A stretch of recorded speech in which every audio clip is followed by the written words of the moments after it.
ঢাকা ক্যাপিটালসের জন্য ম্যাচটি ছিল শোকের। সিলেট আন্তর্জাতিক স্টেডিয়ামে আজ রাজশাহীর বিপক্ষে ম্যাচ শুরুর আগে অসুস্থ হয়ে পড়েন ঢাকার সহকারী কোচ মাহবুব আলী। এরপর হাসপাতালে নেওয়া হলে তিনি মৃত্যুবরণ করেন। এমন আবহের ম্যাচে শেষ পর্যন্ত জিতেছে ঢাকা।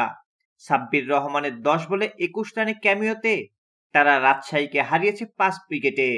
১৩৩ রানের লক্ষ্যে ব্যাটিং করতে নামা ঢাকা শুরুতে সাইফ হাসানকে হারায়। ১ রান করে তানজিম হাসানের বলে বোল্ড হন সাইফ। ৩-এ নামা বাঁহাতি ব্যাটসম্যান আব্দুল্লাহ আল মামুন ও ওপেনার ওসমান খান এরপর ৩৭ রানে জুটি গড়েন। বাঁহাতি স্পিনার মোহাম্মদ নেওয়াজের বলে ফেরার আগে উসমান করেন ১৮ রান। ৩৯ বলে ৪৫ রান করা মামুনকেও ফিরিয়েছেন নেওয়াজ। লক্ষ্যটা কম হওয়ায় ঢাকার রানের চাপ কখনোই তেমন ছিল না। তবে মিডল অর্ডারে নাসির হোসেনের ২২ বলে ১৯ রানের ইনিংসে সমীকরণটা একটু কঠিন বানিয়ে ফেলে ঢাকা।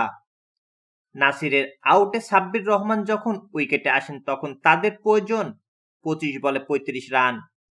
তবে নেপালি স্পিনার সন্দীপের ইনিংসের ১৭তম ওভারে ১৫ রান নিয়ে ম্যাচ সহজ করে ফেলেন শামীম হোসেন ও সাব্বির।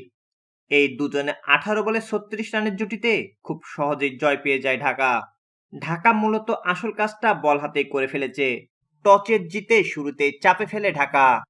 আগের ম্যাচের সেঞ্চুরিয়ান নাজমুল আজও ভালো শুরু পেয়েছিলেন, করেছেন ২৮ বলে ৩৭ রান। মুশফিকুর রহিম করেছেন ২৪ রান।